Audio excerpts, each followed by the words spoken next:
Hello everyone, welcome to my YouTube channel. आज का हमारा टॉपिक है पानीपत का तृतीय युद्ध। पानीपत में 3 युद्ध हुए थे।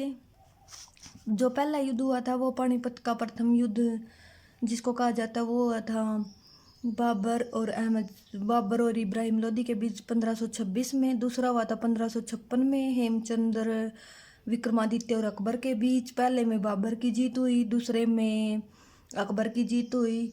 अब पढ़ते हैं हम पानीपत का जो तीसरा युद्ध हुआ था वो किस किस के बीच हुआ था और किस किस को कितना नुकसान हुआ था। जो पानीपत का तीसरा युद्ध हुआ था ये 18वीं सदी का युद्ध था। जब 18वीं सदी यानी 1700 के बाद 18वीं सदी शुरू हो गई थी। 14 जनवरी 1761 को ये युद्ध शुरू हुआ था। किस किस के बीच हुआ था और कब हुआ था? 14 जनवरी 1761 को इसकी शुरुआत हुई। किसके बीच हुआ? ये मराठा और अहमद शाह अब्दाली के बीच में ये युद्ध हुआ था। मराठा उस समय सर्वोच्च सत्ता, जो मराठों की शक्ति है वो बहुत ही चरम सीमा पर पहुंच चुकी थी जब ये युद्ध हुआ। औरंगजेब की मृत्यु हो जाती है 1707 के बाद। जो मराठे और मुगलों में संघर्ष होता रहता है। जो मराठे हैं वो अपनी सीमा, सर्वोच्च शक्ति सत्ता को जो है बहुत ही चरम सीमा पर पहुंचाते हैं। इसके बाद क्या होता है? 1758 ईस्वी का आक्रमण है। जो पेशवा बाजीराव के पुत्र ने पंजाब पर बालाजी बाजीराव विजय प्राप्त कर लेते हैं। जो पेशवा बाजीराव थे इनके पुत्र थे बालाजी बाजीराव। ये जो है पंजाब पर विजय प्राप्त कर लेते हैं। फिर इनका निशाना होता है अफगानिस्तान का शासक अहमद शाह अब्दाली। पर अहमद शाह अब्दाली क्या करता है? अहमद शाह अब्दाली करते हैं 1769 ईस्वी में 1769 ईस्वी में छोटी छोटी जनजातियों को मिलाकर जो है एक सेना का संगठन करते हैं। जो ये अहमद शाह अब्दाली होते हैं छोटी छोटी, इसका जो ये तत्कालीन कहानी यही माना जाता है।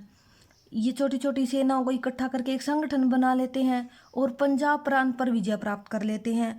उसके बाद क्या होता है?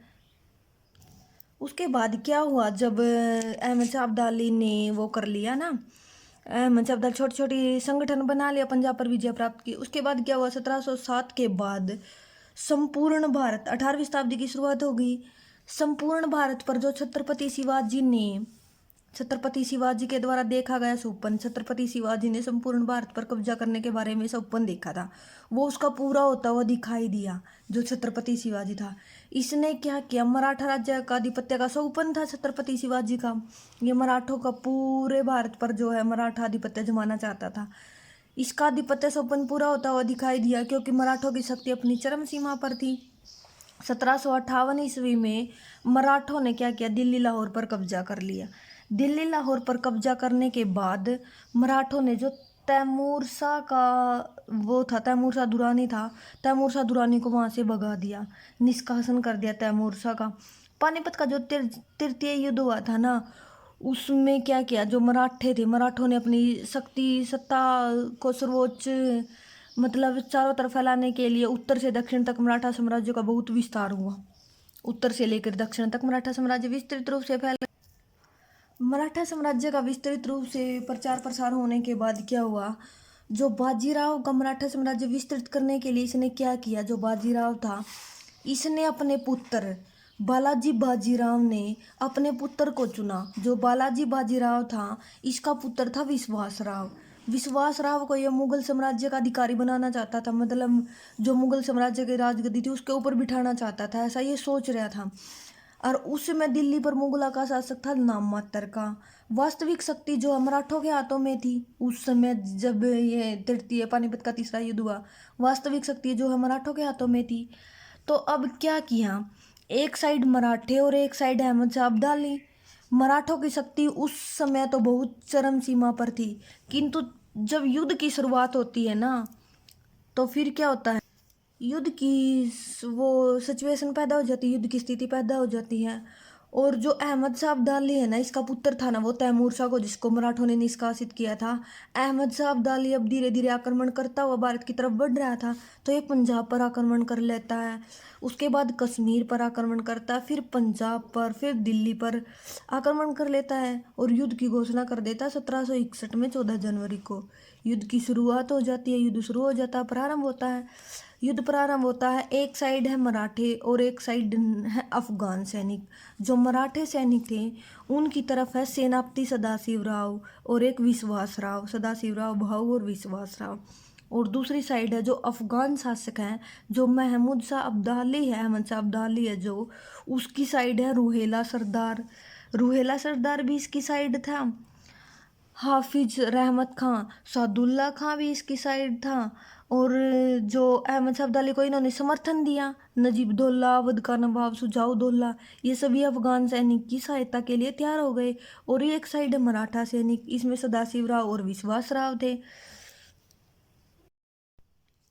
अब सदाशिवराव और विश्वासराव वो तो मराठों के नेतृत्व में थे, मतलब सदाशिवराव मराठा सेना का सेनापति था। और एक साइड था अहमद शाह अब्दाली। सदाशिवराव ने क्या किया, सूरजमल जो कि इनके पास पड़ता था, ये सूरजमल का इलाका, इसे सहयोग लेने के बारे में, इसे सलाह लेने के बारे में इसके पास गया। किंतु जो सूरजमल है, जो जाट नेता था उस समय जब पानीपत का तीसरा युद्ध हुआ, इसने मना कर दिया। सूरजमल ने, जो जाटों का नेता था, इसने मना कर दिया। राजपूतों ने भी, सिखों ने भी समर्थन देने से मना कर दिया। तो एक साइड तो जो मराठा सेना, उसमें तो विश्वासराव, सदाशिवराव, भाऊ इब्राहिम खान ये थे। और जो दूसरी साइड थी, इसके बहुत सारे सैनिक थे, ये नवाब सुजाउद्दौला, रूहेला, जो अहमद शाह अब्दाली की सेना थी। इसमें अहमद शाह अब्दाली की तो जीत होती है और मराठा सैनिक हार जाते हैं। तो क्या हुआ, ऐसा क्या कारण था भी मराठों को पराजय का सामना करना पड़ा। जो मराठा सैनिक थे उसमें जो विश्वासराव, सदाशिवराव, भाऊ इब्राहिम खान गारदी, जो कि मोस्ट इम्पोर्टेंट है एग्जाम के लिए। जब पानीपत का तीसरा युद्ध हुआ था तो उस समय जो इब्राहिम खान गारदी था, ये तोपखाने का प्रमुख था, यानी तोपखाने का नेतृत्व इसके हाथों में था। अब सेनापति विश्वासराव, सदाशिवराव भाऊ, जसवंतराव पावरकर, तुकोजी सिंधिया इस युद्ध में मारे गए। बहुत सारे इतिहासकारों ने बताया भी ये इस युद्ध में मारे गए। जो शासक थे, मराठा सैनिक थे, ये इस युद्ध में मारे गए। जीत हुई अफगान से। जो मराठों के पराजय के बहुत सारे कारण थे। ऐसे क्या कारण थे मराठों की पराजय हुई? मराठों के पराजय के बहुत सारे कारण थे। एक तो उनकी सेना भूख से पीड़ित हो गई, क्योंकि उसमें स्त्री और बच्चे भी थे सैनिकों के कारण।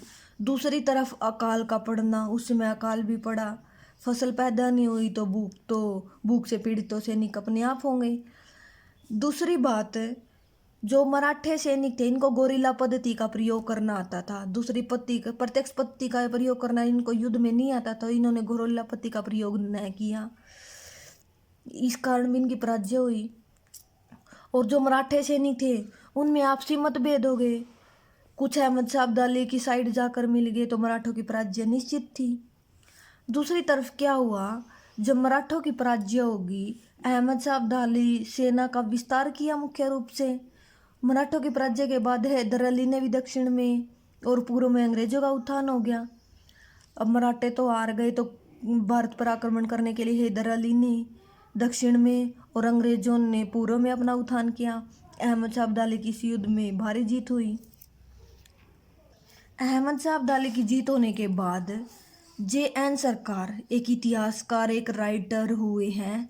ये एग्ज़ाम के लिए बहुत ही महत्वपूर्ण, वेरी इंपॉर्टेंट कोटेशन है, जो बार बार एग्ज़ाम में पूछी जाती है, चाहे PGT का हो, UGC नेट हो, बार बार एग्ज़ाम में ऐसी कोटेशन हमें मिलती है। भी ये शब्द किसने कहे हैं?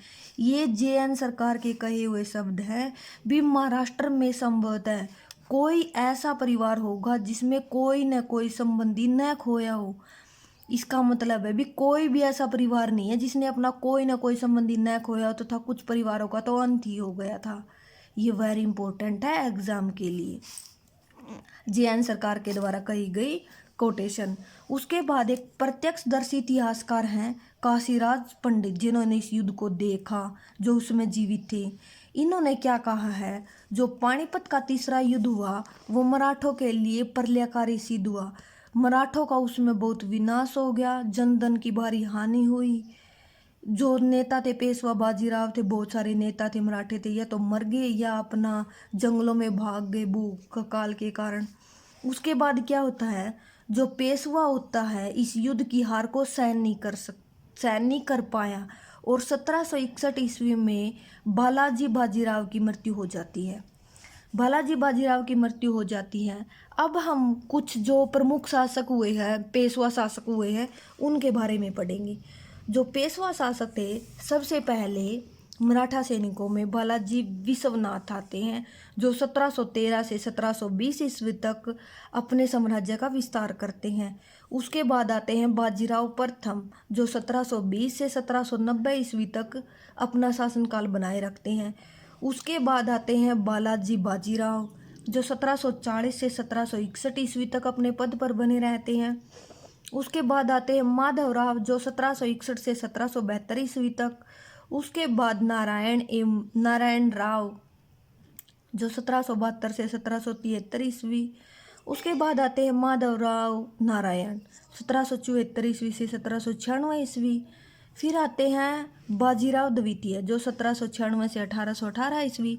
इनका प्रशासन भी खूब चलता है, केंद्रीय प्रशासन होता है इनका, प्रांतीय प्रशासन होता है, सैन्य संगठन होता है, न्यायिक व्यवस्था होती है मराठों की, राज व्यवस्था होती है, बहुत सारी व्यवस्थाएं की जाती हैं।